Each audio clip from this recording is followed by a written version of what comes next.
Welcome back, or welcome if you're just joining us. This is The World This Week, and with us is Jonathan Randall, journalist, author, among other books, of Osama. Osama, what's the full title on that again? The Making of a Terrorist. Osama, The Making of a Terrorist. Ron Linker, Paris correspondent for Dutch public broadcaster, NOS. Yes. Vibeke Knoop-Raschelin, Paris correspondent for Aftenposten, Norway's leading daily newspaper. And Judah Grunstein, editor-in-chief of World Politics Review. With a little over a month to go before Mali, not just France, but Mali was to pick a new president.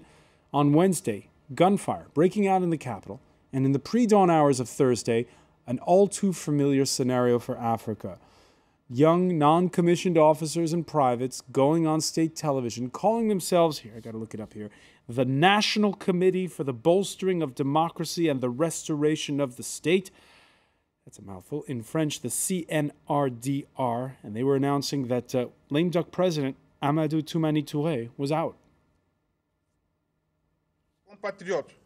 My fellow countrymen, the CNRDR's objective is in no way about seizing power, and we make a solemn commitment to return power to a democratically elected president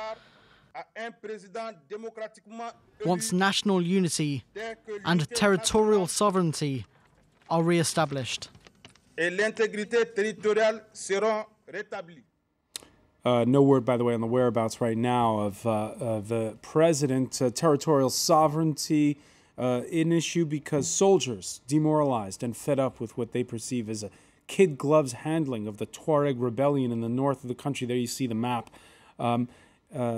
Upset with the country's president, Amadou Toumani Touré. Jonathan Randall, 20 years ago, Mali was this incredible success story. Absolutely. And when we went there, it was miraculous. Political discourse, political parties, free election. It was a courageous revolution that overthrew a military dictatorship. Exactly. And this business is peculiar in that, let's be honest, I don't think anybody was going to cry over the end of ATT's rule, but the mistake of these young men was to shove him out before his time was up. Why was nobody going to shed tears over his departure? Because he had, in the eyes of lots of people, not just these soldiers, but of the West as well, been not very serious about fighting Al-Qaeda in the Sahara. Okay, so that's an important distinction for our viewers. There is two separate things going on up there in the desert. Yes. There's, on the one hand, a Tuareg rebellion, which has been on and off, and on the other hand... Respecting democracy. Respecting the outward forms of democracy. But there's also Islamist jihadists up there. Yes, well, you pays your money, you takes your choice. I mean, the Tuareg have had for many years, have had serious grievances, and from not just the Malian government, but from many of the governments in the Sahel, and lots of them, feeling aggrieved, went to work in Libya, were hired by Gaddafi because he gave them jobs and when Gaddafi fell to pieces, those many arms were at loose ends in Libya, didn't stay at loose ends for very long. They ended up in the middle of the Sahel, in the middle of the desert. So the Tuaregs who had been working for him got these arms, and that gave them even greater reason to take the army on, and they were quite successful in doing so. And ATT, as he was known, the president, basically was Mr. Nice Guy, Mr. Soft Guy, and had resisted all kinds of suggestions, especially from the French, and I suspect from the Americans as well, that he ought to prosecute this Tuareg rebellion with more force. So, but as I say, to the degree, what's unfortunate is not that he's leaving power, but why didn't they wait until the election next month, and why didn't they wait until June when he would have been ushered out and the new man ushered in? They've been losing garrison towns for the last couple of weeks. A couple of them fell, so I think there was this sense of urgency and of abandonment militarily. But the other thing, there are a couple complicated things going on. One is that there's this Western focus on Al-Qaeda in the Islamic Maghreb. But there's still some question as to whether they're really implanted among the Tuareg and in that area, whether it's opportunists that are just sort of taking the name to conduct kidnapping operations for revenue. So it sort of depends on the perspective of what the real problem is. There's also this question of the Tuareg coming back from Libya with a lot of arms. They did, but it's not exactly an area where it's hard to arm oneself. In other words, there's all these factors that have complicated and exacerbated a problem that's fundamentally there. And I think the major issue is that it's a problem and it's an area that just demands a regional approach. It's a problem that overlaps so many boundaries that it just cannot be addressed without cooperation among a group of countries that historically don't cooperate well and still have not really risen to the occasion to do that. So our friend Nicholas Norbrook from the Africa Report on Twitter saying, Mali has been brewing for some time. Army anger at lack of government support to fight Tuaregs fleeing Libya, heavily armed by Gaddafi.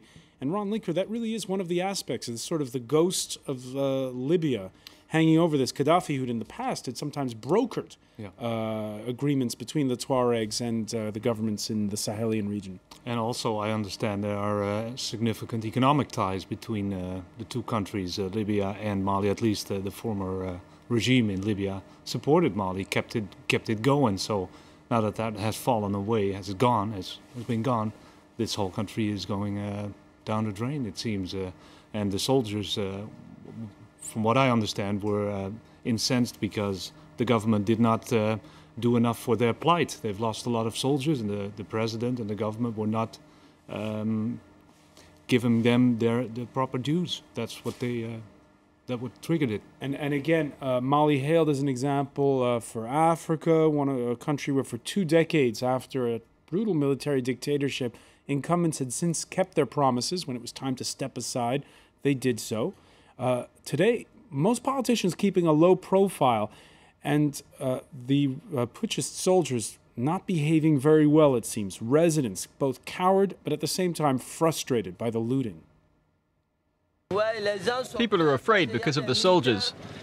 Often they seize what's in people's cars, or they make you get out and take the car away. Or sometimes they even break into shops and vandalize them. We want them to hold transparent elections, and those who win to stay in power, because we prefer civilians to the military.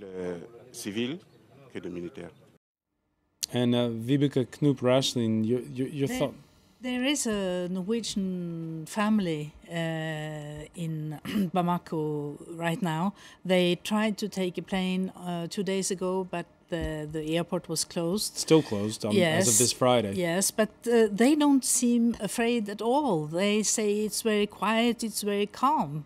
And they don't seem scared in any way. And I also think that this coup seems rather strange because we don't really know what they want to do. Or now they are saying that they have arrested almost the whole government, but they say that they are safe. They don't want to kill them.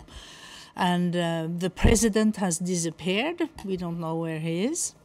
And well, there is also another aspect that Norway is very preoccupied by. It's that this Mali and more countries around the region seems again to have a big drought, and there will be probably a new immense hunger catastrophe like last year, and this time it might touch 15 million people.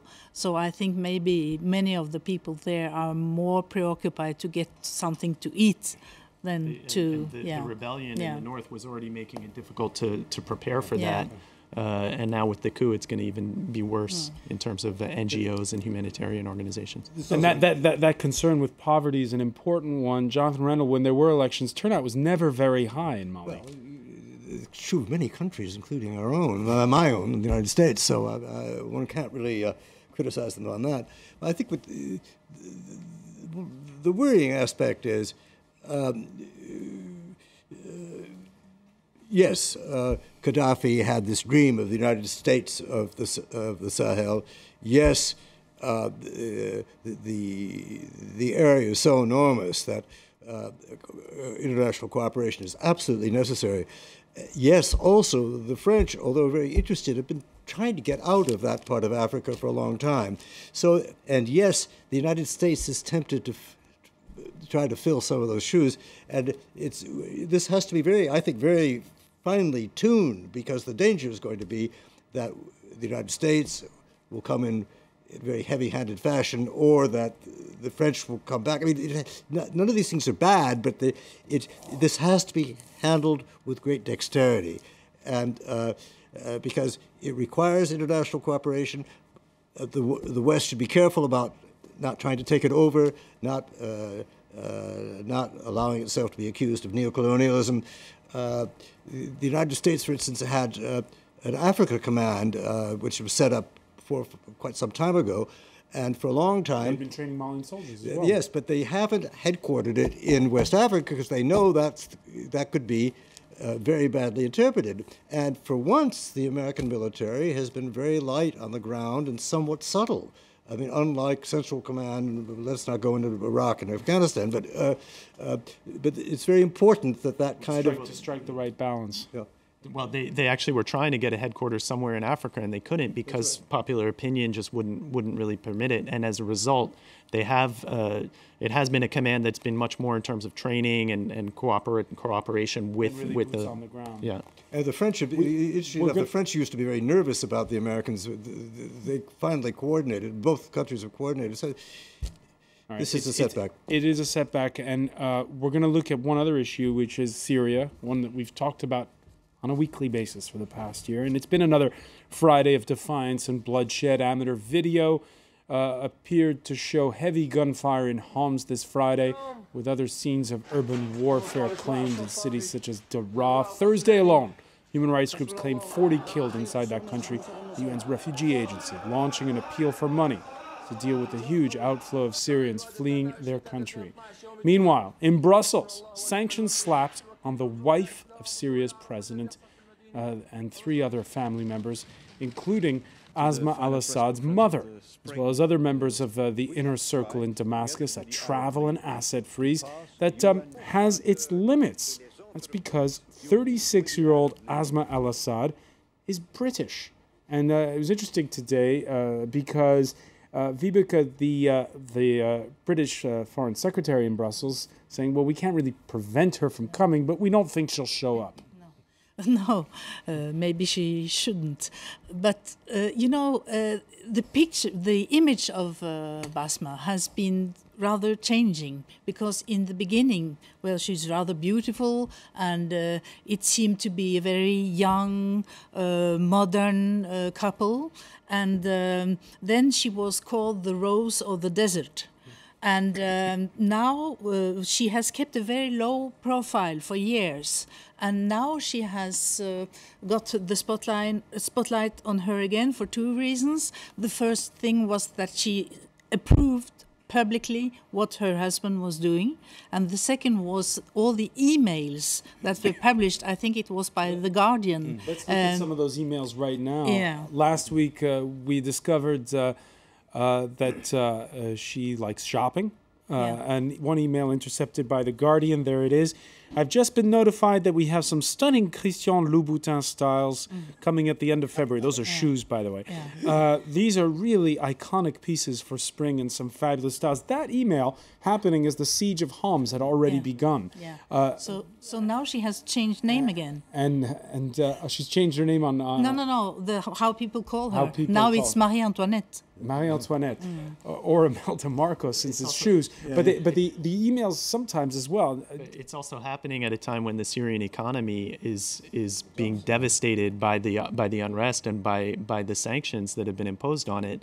So you really do have a Marie Antoinette sort of schema going on in terms of what the common people and what the people on the street are living through and what the elites are. And those emails, by the way, sometimes slightly saccharine, especially when it's exchanges between the president and the first lady. this is the best reform any country can have, that you told me where you will be. We are going to adopt it instead of the rubbish laws of parties, elections, and media. This after Asma had told her husband that she'd be finishing at 5 p.m. It's horrible as a PR campaign, beyond belief. Yeah, I mean, that was the end of it. Of course, any credibility to that regime, whatever it all still had, was gone. I mean, is this just a publicity stunt, though? Slapping sanctions, slapping a travel ban on a woman who can, in any case, travel to Britain?